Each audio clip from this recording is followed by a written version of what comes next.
Harlem was quiet in a way that meant trouble. Not asleep, not peaceful, restrained.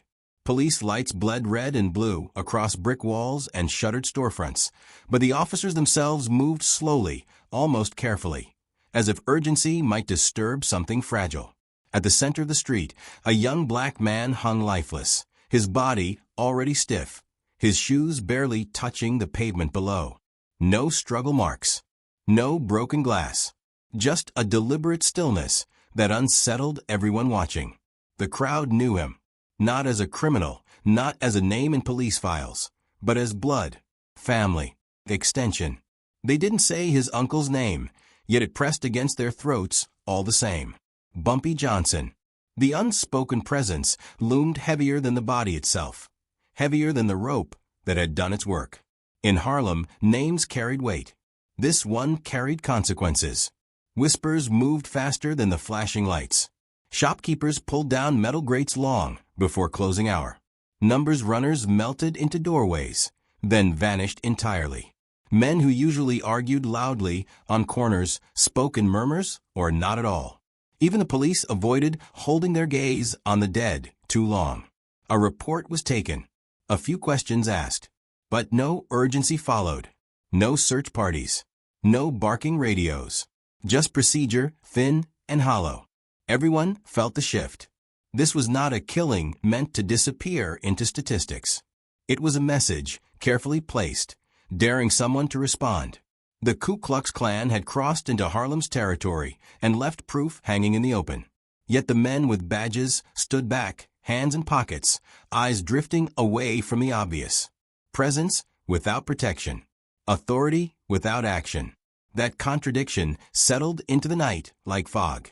Harlem understood power, and this was not how justice moved when power felt threatened. This felt permitted, allowed, almost rehearsed. Somewhere, a decision had already been made about who mattered and who did not.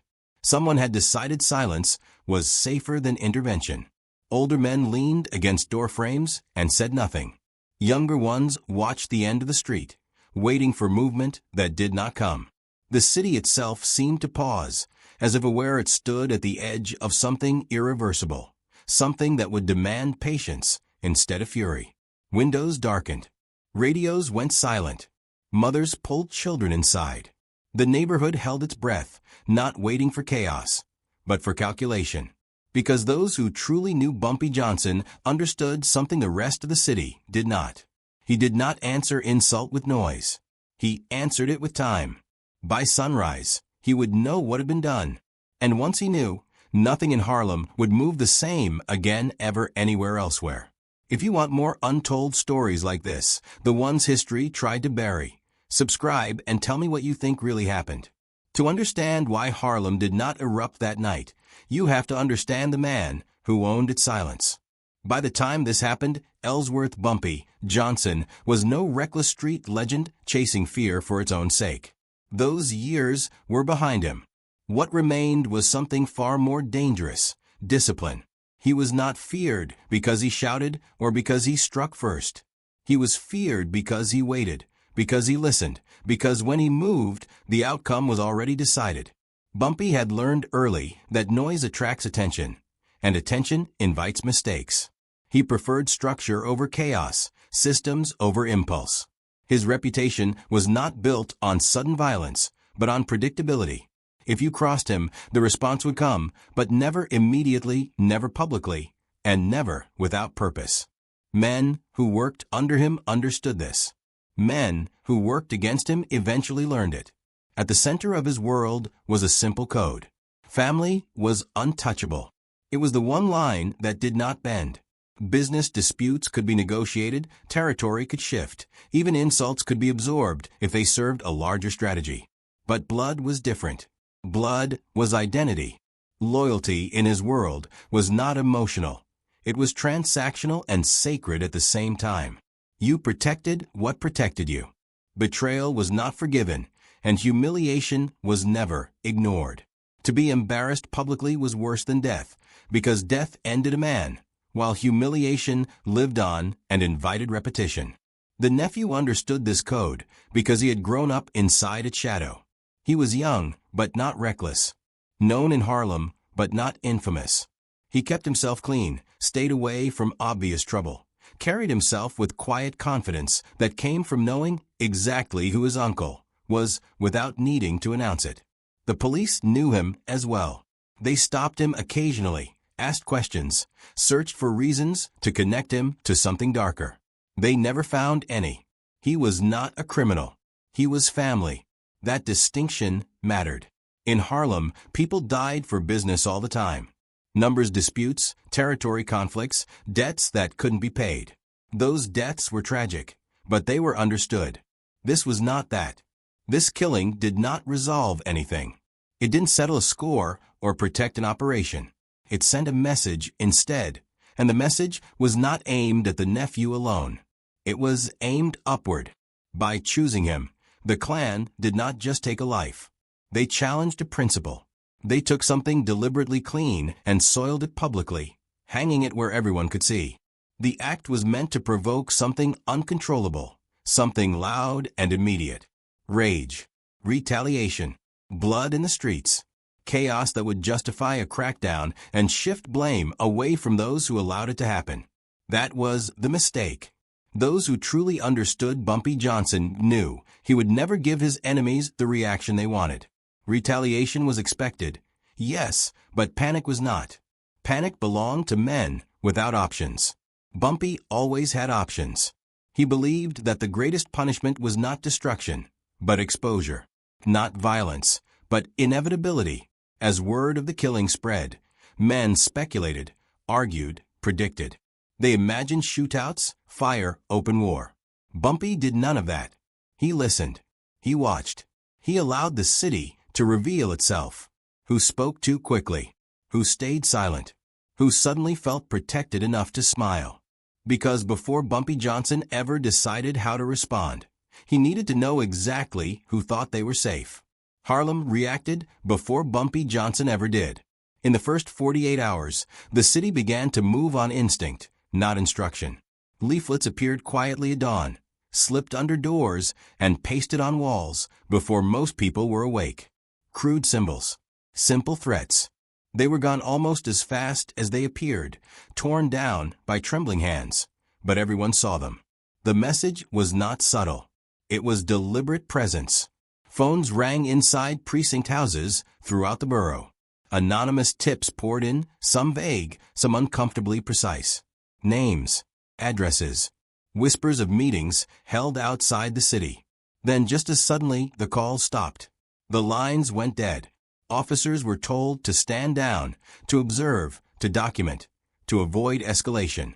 The phrase passed from desk to desk without explanation, non-interference. No raids. No statements. No visible urgency. On the streets, pressure built from every direction. Harlem wanted blood.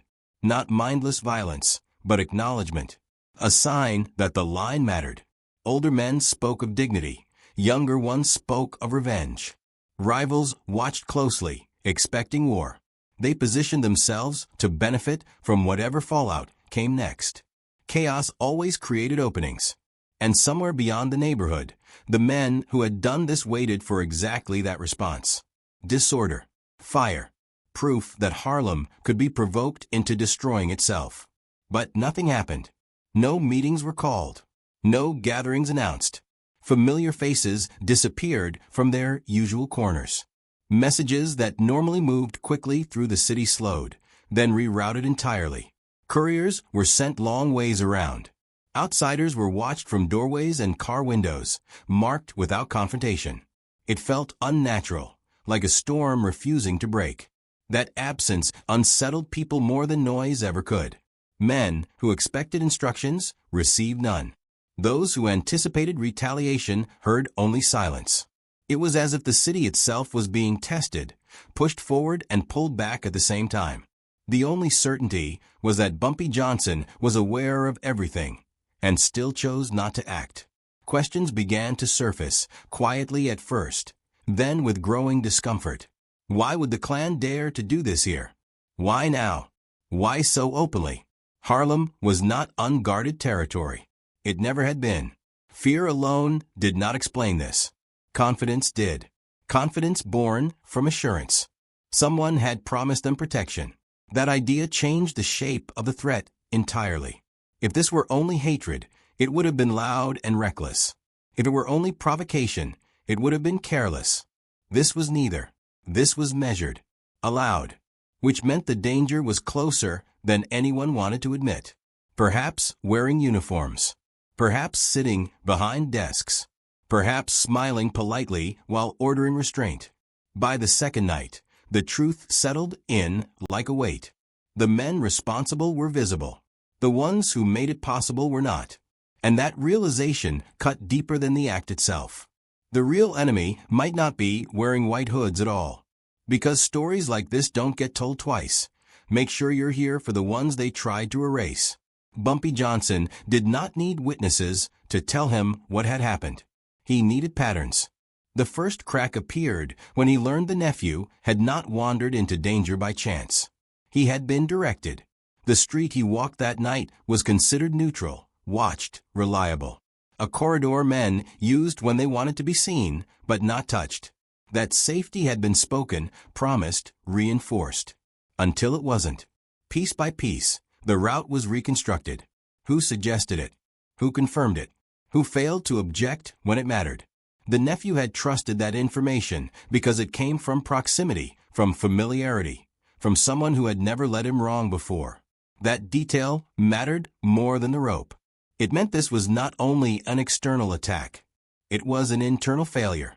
The intermediary surfaced quietly, not dragged in, not accused, simply observed. A man who moved between worlds, useful because he was believed. He had reassured the nephew earlier that day, passed along confidence that everything was quiet, that police patrols were light, that nothing was stirring. The words were true at the time they were spoken. That was the genius of it. The betrayal did not require lies, only timing. Then there was the police contact. Not a villain, not a zealot. Just a man tired of pressure. A man who wanted the heat to pass. He had shared information loosely, not for profit, but for relief. Fear had made him careless. He did not intend death. He intended distance. That distinction did not matter to Bumpy. When these threads reached him, Bumpy said nothing. No slammed fists. No raised voice.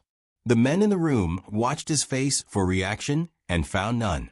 Silence stretched until it became uncomfortable, until everyone present began to replay their own words, their own movements, wondering how visible they had been. Bumpy allowed that discomfort to work for him. In that quiet, something clarified. This was not simply an act of racial terror, as horrifying as it was. It was a demonstration of control. Someone wanted to show that lines could be crossed, that protection could be negotiated, that even Harlem had permissions it did not see. The killing was bait, but the real goal was submission. If Bumpy responded emotionally, the city would fracture along predictable lines. Police would justify force. Enemies would claim necessity. The narrative would be stolen. Bumpy understood narratives better than most men understood weapons. He knew outrage could be guided. He knew chaos always benefited those who caused it quietly. And he knew that waiting did not mean weakness. It meant leverage. So he chose stillness. He let the intermediary speak freely, encouraged him to explain himself, to rationalize fear, to confess without realizing it was happening. He let the compromised contact remain untouched, visible enough to feel watched, safe enough to believe he was forgotten. Every instinct in the room demanded action. Bumpy denied it. That understanding did not ease the grief. It sharpened it. Every hour of restraint forced him to confront the human cost of strategy. The nephew was not an abstraction or a lesson. He was a face, a voice, a future that had trusted the order Bumpy had built. That trust had been exploited, turned into a weapon against him. Bumpy felt the pull toward immediacy, the urge to end uncertainty with decisive force.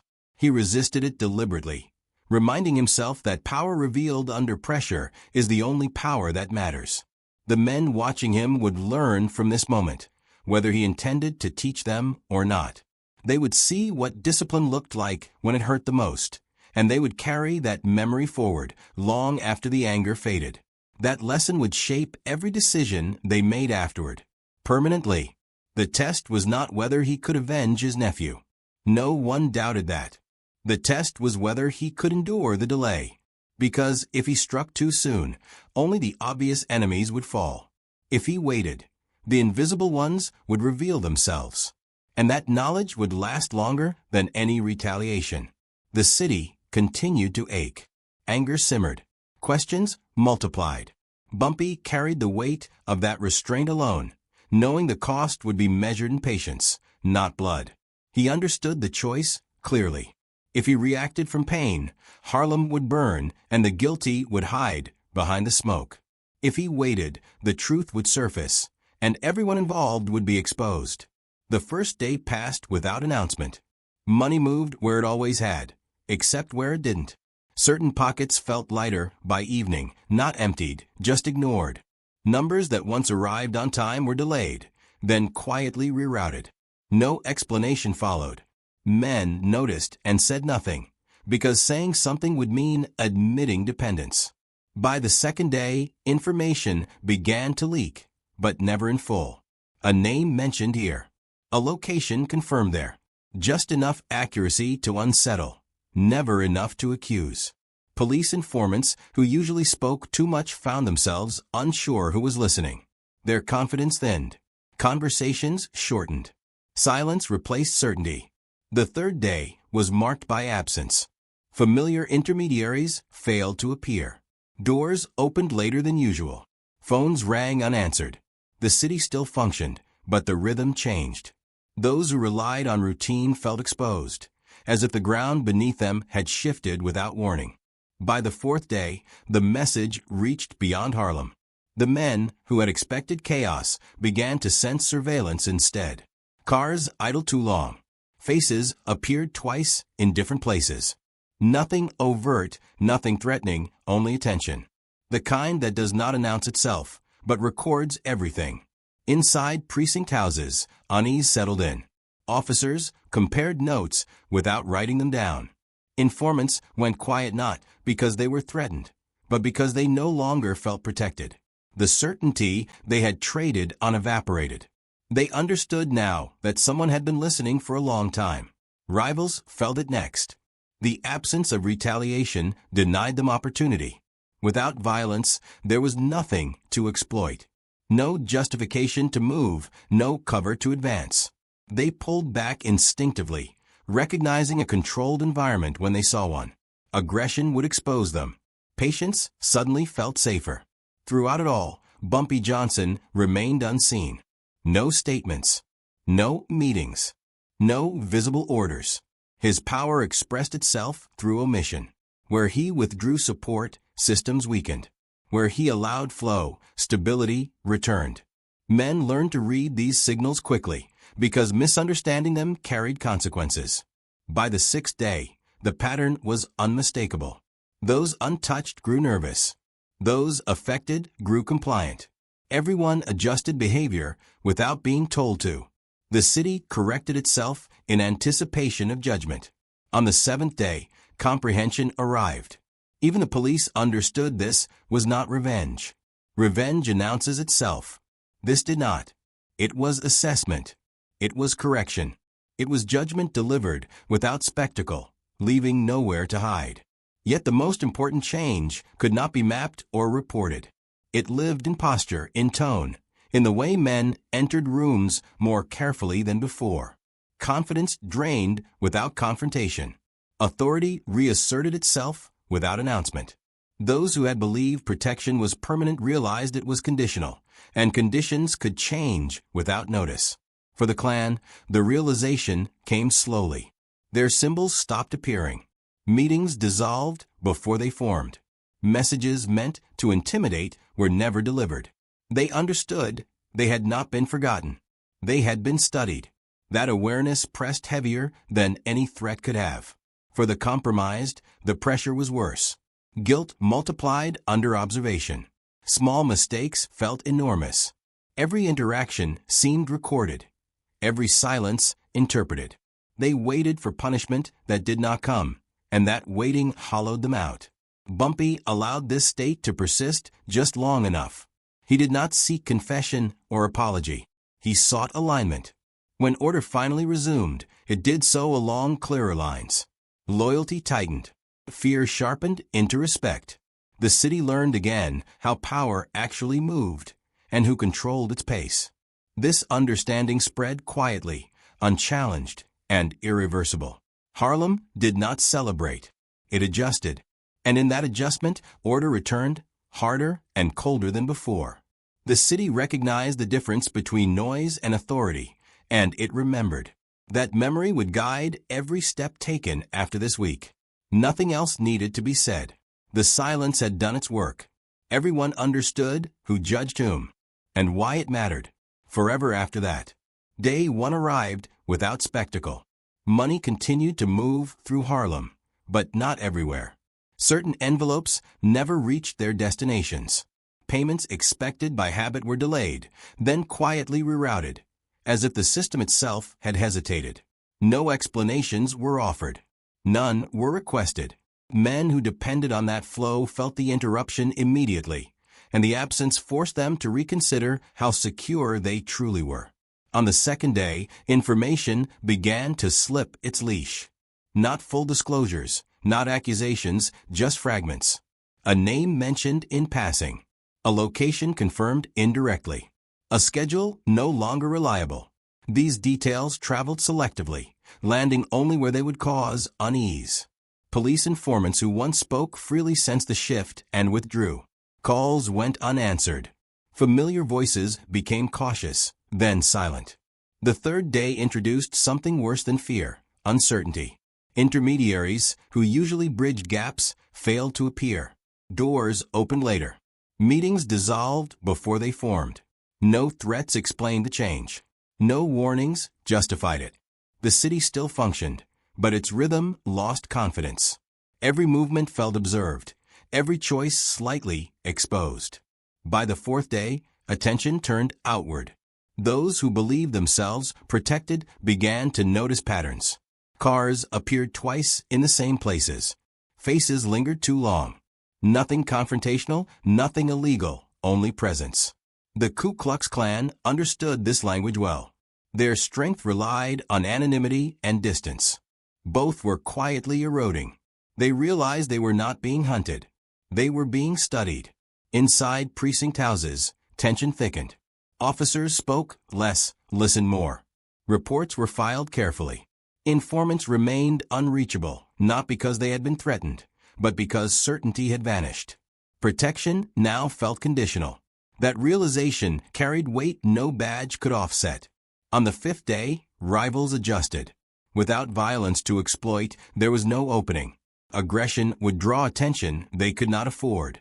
They stepped back instinctively, recognizing discipline when they saw it. Chaos was denied to them, and with it, opportunity. The absence of reaction closed more doors than gunfire ever could. The sixth day confirmed the pattern. Those untouched grew anxious, wondering why. Those affected complied without instruction. Behavior shifted preemptively. Men corrected themselves, choosing restraint over impulse, silence over explanation. Authority asserted itself through omission, not command. Throughout it all, Bumpy Johnson remained unseen. No meetings, no messages, no public movement. His control expressed itself through what no longer happened. Where support was withdrawn, structures weakened. Where silence persisted, anxiety deepened. Everyone learned to read that silence accurately, because misunderstanding it carried consequences. By the seventh day, comprehension settled across Harlem and beyond. Even the police understood this was not revenge. Revenge demands recognition. This did not. It was judgment, delivered patiently, leaving nowhere to hide and nothing to argue against. This restraint weighed on everyone differently. For some, it felt like mercy. For others, like suffocation. Men replayed conversations, reconsidered alliances, measured every silence for meaning. No one was summoned, yet everyone felt summoned. The absence of instruction forced confession without words.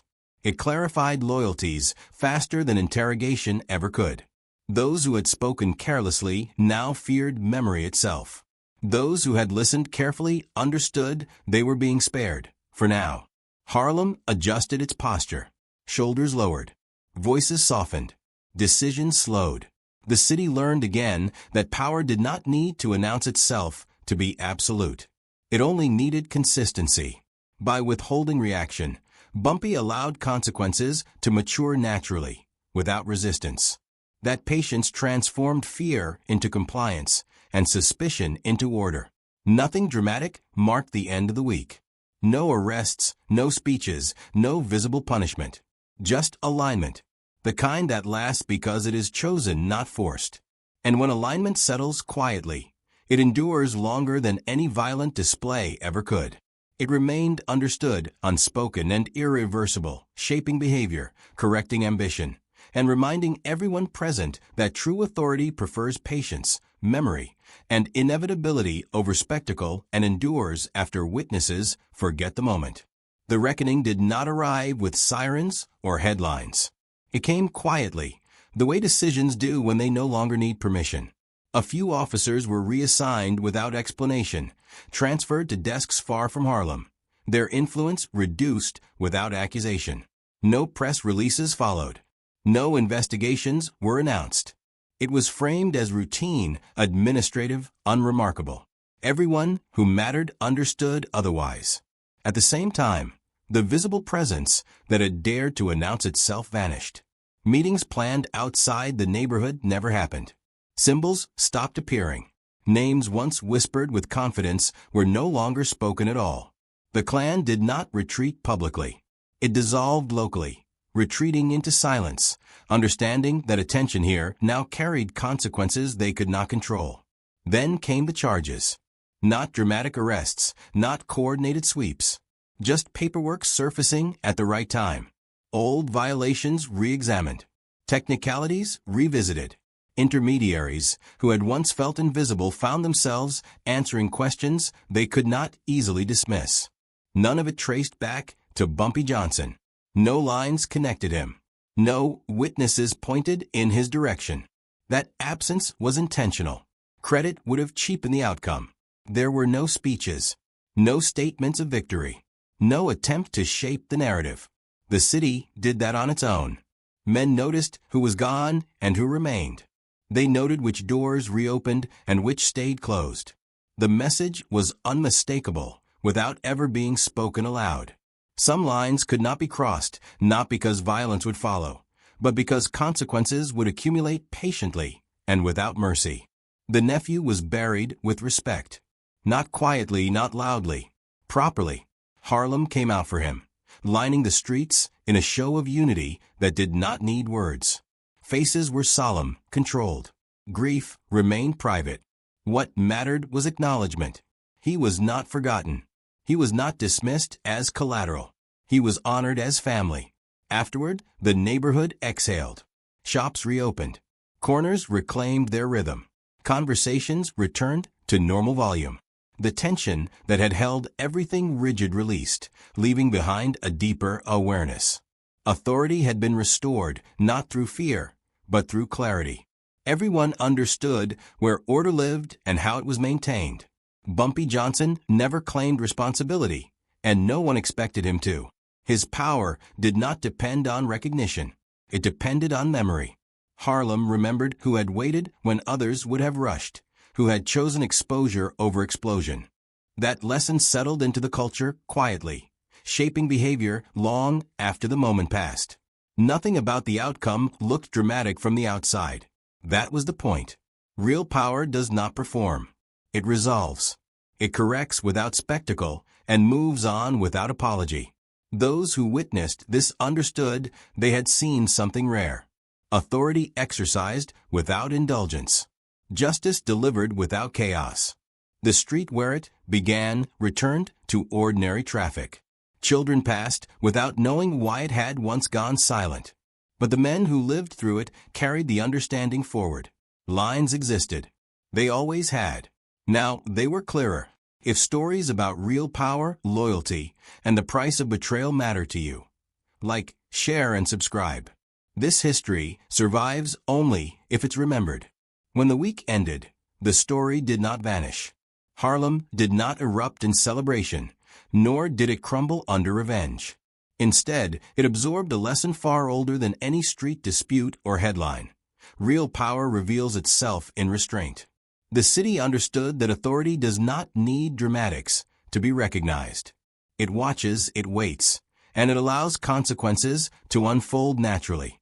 The memory of those 7 days lingered in every quiet corner, in every exchange, in the way men carried themselves after. Enemies who had once believed in the inevitability of chaos learned differently. Silence could cut deeper than any bullet.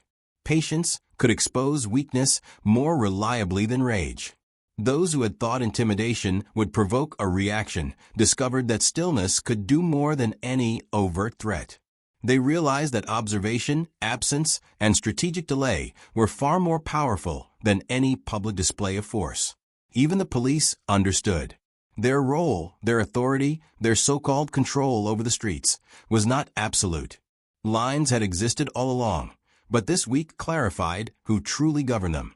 The message was subtle yet unmistakable. Boundaries exist, and they are enforced not by the volume of your actions, but by the inevitability of the consequences. The nephew's life, though lost, became a symbol, not of revenge, not of blood, but of principle. The protection of family, the weight of loyalty, and the patience required to maintain dominance without spectacle. These were the truths that persisted. Violence makes noise. Authority makes silence. One echoes briefly. The other endures indefinitely. Harlem never forgot. Stories spread quietly, not as gossip, but as guidance. Every man who walked those streets afterward carried a shadow of awareness, a reminder of the week when balance had been restored, when power had been exercised calmly, and when justice had arrived without a sound. And in that calm, controlled mastery, Bumpy Johnson became more than a man. He became a lesson written in the conduct of a city, remembered not for what he destroyed, but for what he allowed to happen. In Harlem, power did not roar. It whispered, and the city listened.